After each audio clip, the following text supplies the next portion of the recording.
dedicated to creating consumers. It's a phenomenon that developed in the freest countries, in Britain and the United States. And the reason is pretty clear.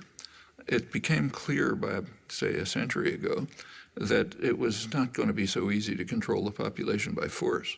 Too much freedom had been won.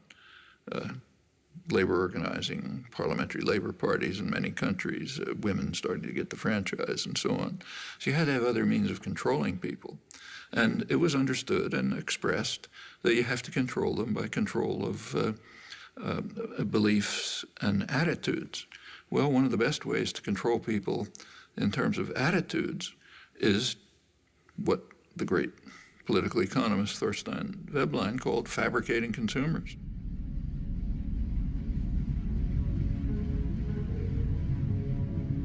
If you can fabricate wants, make obtaining things that are just about within your reach, the essence of life, they're going to be trapped into becoming consumers.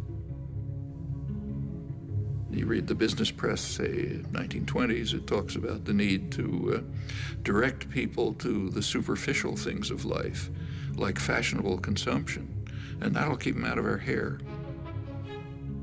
You find this doctrine all through progressive intellectual thought, like Walter Lippmann, the major progressive intellectual of the 20th century. He wrote famous progressive essays on democracy, in which his view was exactly that. The public must be put in their place so that the responsible men can make decisions without interference from the bewildered herd. They're to be spectators, not participants, then you get a properly functioning democracy. Straight back to Madison and on to Powell's memorandum and so on. And the advertising industry just exploded with this as its goal, fabricating consumers.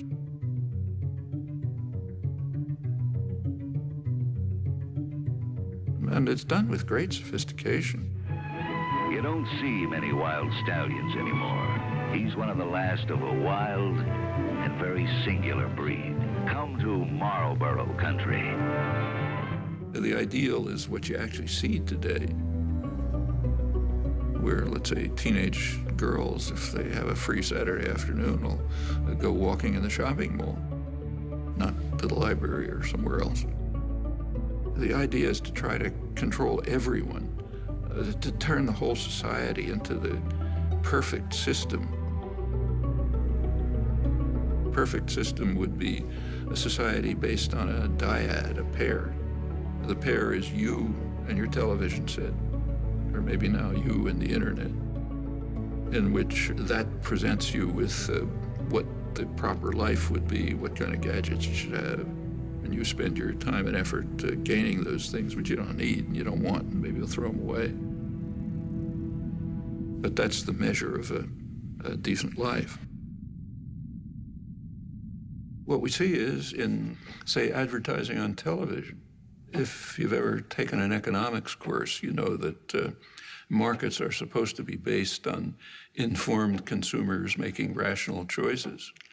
Well, if we had a system like that, a market system, then a television ad would consist of, say, General Motors putting up information saying, here's what we have for sale. That's not what an ad for a car is. An ad for a car is a football hero, an actress, the car doing some crazy thing like going up a mountain or something. The point is to create uninformed consumers who will make irrational choices. That's what advertising is all about. And when the same institutions, PR system, runs elections, they do it the same way.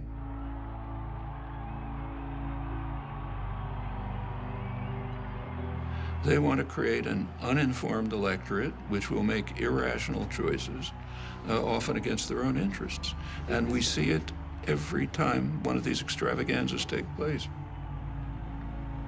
Right after the election, President Obama won an award from the advertising industry for the best marketing campaign, and it wasn't reported here. If you go to the international business press, executives were euphoric.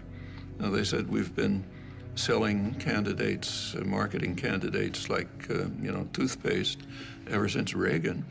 And this is the greatest achievement we have. I don't usually agree with Sarah Palin, but when she mocks what she calls the hopey-changey stuff, she's right.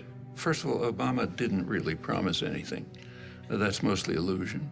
You go back to the campaign rhetoric and take a look at it. There's very little discussion of policy issues, and for very good reason, because public opinion on policy is sharply disconnected from what the two-party leadership and their financial backers want.